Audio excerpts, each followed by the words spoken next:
नमस्कार मंडळी, मी डॉक्टर अंजुष मेटकर आज एका नवीन विषयासह आपल्यासमोर आले आहे. विषयाचं नाव आहे दृष्टिकोन. मंडळी, खरंच असं म्हणतात की जर का आपला दृष्टिकोन खूप महत्त्वाचा असतो कुठल्याही गोष्टीकडे पाहण्याचा. खूपदा खूप गमती-जमती आयुष्यात घडतात आणि आपण त्याच्यापासून काहीही गोष्टी शिकत असतो. आज मी अशीच एक गंमत सांगणार आहे, की त्याच्यावरून तुम्हाला कळेल, की आपण दृष्टिकोन बदलला, की सगळं कसं बदलतं. म्हणजे प्रत्येक वेळेला आपल्याला त्या गोष्टीवर वर्क करण्याची गरज नाही. काही थोड्या बाजूने वेगळ्या अँगलने त्याचा विचार केला, वेगळ्या दृष्टीने त्याचा विचार केला, तर त्याचे फायदे कसे जीवनात होतात, याबद्दल आज मी बोलणार आहे. तर झालं असं, की एका कंपनीमध्ये तेथील कर्मचारी लिफ्ट खूप हळू चालवत असल्याची तक्रार करत होते. मजल्यावरून ये-जा करण्यासाठी खूप वेळ लागतो आणि त्यामुळे आमचा कामाचा वेळ वाया जातो. अ, आणि त्यांची चिड होत होती. लोक लिफ्ट लवकर चालेल या आशेने बटणे वारंवार दाबत असत. आणि ही सगळी गोष्ट केव्हाची माहिती आहे का? मोबाईल फोन जेव्हा अस्तित्वात नव्हते तेव्हाची.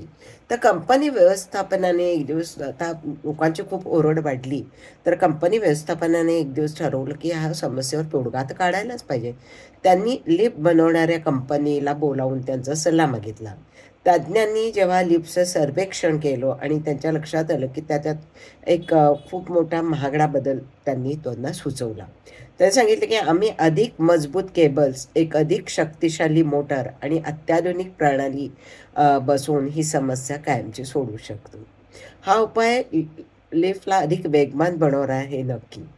व्यवस्थापन या महागड्या जो उपाय कंपनीने लिफ्टच्या कंपनी सुचवला होता, त्यावर विचार करत असतानाच एका कनिष्ठ अधिकाऱ्याने एक साधा, सरळ, सोपा प्रश्न त्यांना विचारला, की कर्मचाऱ्यांच्या जेवणाच्या वेळी, कॉफी पिताना आणि कितीतरी वेळा ते जास्ती वेळ वाया जातो.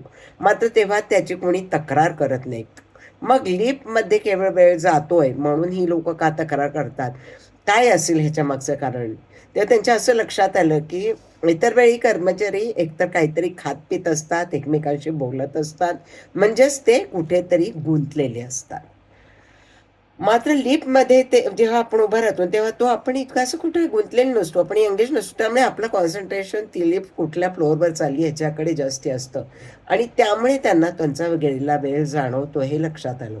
मग त्याच्यावर एक उपाय एकाला सुचला, की आपण लिफ्टमध्ये जमिनीपासून छतापर्यंत पोहोचणारे उंचच उंच आरसे बसवले तर काय होईल? जेणेकरून मजल्यावरून वर खाली होताना कर्मचारी स्वतःलाच पाहू शकतील. म्हणजे आता त्यांना काय आहे, स्वतःचीच छबी बघायची आहे आणि ह्याच्यात त्यांना गुंतवलं तर ते विसरतील लिफ्ट स्लो चालली आहे का फास्ट. वर-खाली जाताना कर्मचारी स्वतःला पाहू शकतील आणि आपलं रूप न्याहाळू शकतील, आपली छबी न्याहाळू शकतील. केस आणि कपडे ते जरा व्यवस्थित करू शकतील. हा उपाय अत्यंत कमी खर्चाचा होता, पण त्यामुळे मूळ समस्या काही सुटणार नव्हती, हे नक्की होतं. पण उपाय योग्य होता, की त्या लोकांना गुंतवून ठेवायचं कुठेतरी.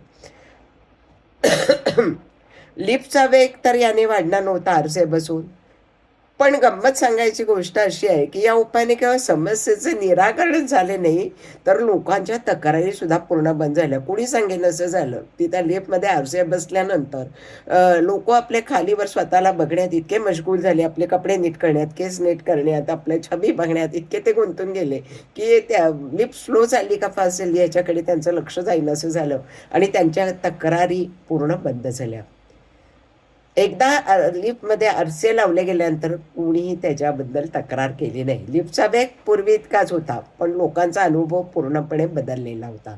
आता लिफ्टमध्ये शिरल्यावर लोकांचं लक्ष किती वेळ लागतो यापेक्षा पण जास्त हटून स्वतःच्या प्रतिमेवर केंद्रित झालं होतं.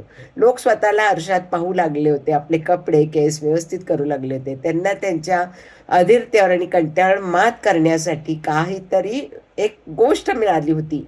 त्या आणि त्यांचं मन हे आता त्या लिफ्टच्या एका मजल्यावरून दुसऱ्या मजल्यावर जाण्याच्या ज्या वेळाकडे त्यांचं जे लक्ष होतं आणि ते आता त्यांचं स्वतःतच गुंतल्यामुळे, स्वतःच्या छबीतच गुंतल्यामुळे त्या वेळेचा विचार त्यांचा मागे पडला. अर्थात हे बघा, समस्या ही लिफ्टच्या वेगात कधीच नव्हती, तर लोकांच्या मानसिक अवस्थेत होती. समस्या वेळेची तर मुळीच नव्हती, कारण वेळेची जाणीव त्यांना कुठे असते. त्यांना आपला टाइमपास मिळाला की कुठे खायला गेलेत, कॉफी प्यायला गेले, ते ते काय गप्पा मारत बसलेत. मग कॉफी प्यायला वेळ जातो तेव्हा त्यांना नाही वाटत की आपला खूप वेळ वाया चाललाय किंवा आपण आपल्या कामातून बाहेर आलो. तर हे जे आहे ना, हे कंपनीने लक्षणांवर म्हणजे काय केलं, की सिम्प्टम्सवर त्याचा उपचार करण्याऐवजी त्यांनी रूट कॉज शोधून काढलं. त्याच्यावर काम केलं आणि आणि झालं त्यांचं काम फत्ते झालं. आपण आपल्या जीवनातील समस्यांचं विश्लेषण अशा पद्धतीने केलं तर मंडळी, जर तुम्हाला कामाचा खूप ताण जाणवत असेल तर खरी समस्या हे जास्त काम आहे असं मुळीच नसते. तर आपली टाईम मॅनेजमेंट चुकते का हे बघितलं पाहिजे. जर तुम्हाला एखाद्या व्यक्तीचा राग येत असेल तर समस्या त्या व्यक्तीच्या वागण्यात आहे की माझाच त्याच्याकडे पाहण्याचा पर्स्पेक्टिव्ह वेगळा आहे किंवा माझ्या त्याच्याकडून असलेल्या अपेक्षा मध्ये आहे का हे सुद्धा बघणं गरजेचं असतं नाही का. जे आपण खऱ्या समस्येच्या मुळाशी जातो तेव्हाच आपल्याला आरशासारखा साधा पण प्रभावी असा उपाय सापडू शकतो मंडळी. आपल्या आयुष्यात अनेक हळू चालणाऱ्या लिफ्ट्स असतात. जसे की करिअरमध्ये अपेक्षित प्रगती कधी कधी होत नाही. ती होण्यासाठी कधीतरी वेळ लागतो. नातेसंबंध सुधारणा होण्यासाठी वेळ लागतो किंवा एखादे ध्येय साध्य करण्यासाठी मला खूप विलंब होतोय. या परिस्थितीत आपण अनेकदा बाह्य परिस्थितीला दोषी ठरतो. आपण नेहमी काय म्हणतो, हा नाही, हा हा फॉल्ट आहे माझ्यात नाहीये, मी माझ्यापर्यंत प्रयत्न करते, पण हे बाहेर कुठेतरी ह्याचं कारण आहे आणि मी ते बाहेर शोधायचा प्रयत्न करते. आणि मग त्या परिस्थितीत आपण कसं म्हणतो, माझा बॉसच चांगला नाही, माझं नशीबच चांगलं नाही, ते सध्या मला साथ देत नाही, परिस्थितीच इतकी वाईट झाली आहे ना की मी काय करणार. तर अशा तक्रारी आपण उगाचच हाकनाक करत असतो बरं का मंडळी. खरं तर आपण काय करतो, रूट कॉजकडे दुर्लक्ष केलेलं असतं. फक्त सिम्प्टम्सवरून आपण म्हणजे स्वतःवरून स्वर्ग गाठायचं ना तशा उद्योग आपण करत असतो. पण या लिफ्टच्या गोष्टीप्रमाणे खरी समस्या अनेकदा बाह्य जगात नसते तर आपल्या पर्स्पेक्टिव्हमध्ये असते. आपण समस्येकडे कसं पाहतो म्हणजे आपलं पॉवर ऑफ पर्स्पेक्टिव्ह जे आहे, एखादी समस्या माझ्यासमोर आहे तिच्याकडे बघण्याचा माझा जो दृष्टिकोन आहे त्यावर सर्व काही अवलंबून असतं. जर आपण खूपदा म्हणतात ना, म्हणजे परिस्थिती बदलता येत नाही, थोडी ते मनस्थिती बदला. तसं मी सांगेल की जर आपण आपला दृष्टिकोन बदलला, आपलं लक्ष निराशेच्या भावनेतून एखाद्या पॉझिटिव्ह किंवा सकारात्मक विधायक गोष्टीवर केंद्रित केलं तर तोच वेळ कमी त्रासदायक वाटू लागतो. म्हणून पुढच्या वेळी जेव्हा जेव्हा आपल्याला असं वाटेल की बाबा आपल्या लिफ्ट हळूहळू स्लो होत चालल्या आहेत किंवा आता आणि आपण आता विवक्षित स्थळी पोहोचण्यास किंवा माझं माझ्या पुढे जे काही आहेत गोष्टी त्यांच्यापर्यंत पोहोचण्याला विलंब होत असेल ना, तर त्या प्रत्येक वेळेला आपण बाह्य गोष्टींना त्यांच्यावर आरोप न करता बाह्य गोष्टींकडे थोडंसं दुर्लक्ष करून रूट कॉज पाहिलं पाहिजे. कुठे समस्या माझ्यात आहे का, मी ह्याच्यात कसा बदल करू शकतो, आणि मी तक्रारी करण्याऐवजी अधीर होण्याऐवजी क्षणभर मी थांबावं, मी स्वतःच्या आत डोकावून पाहावं. कदाचित एखाद्या वैचारिक आरशाची गरज नक्कीच आपल्या मनाला असेल आणि तो जेव्हा आपल्याला सापडतो तेव्हा तो आरसा तुम्हाला नक्की तुमची खरी छबी दाखवून देईल की तू बाबा कुठे चुकतोयस किंवा तुझं काय चाललं आहे. म्हणून नेहमीच रूट कॉज शोधायला शिकलं पाहिजे माणसाने.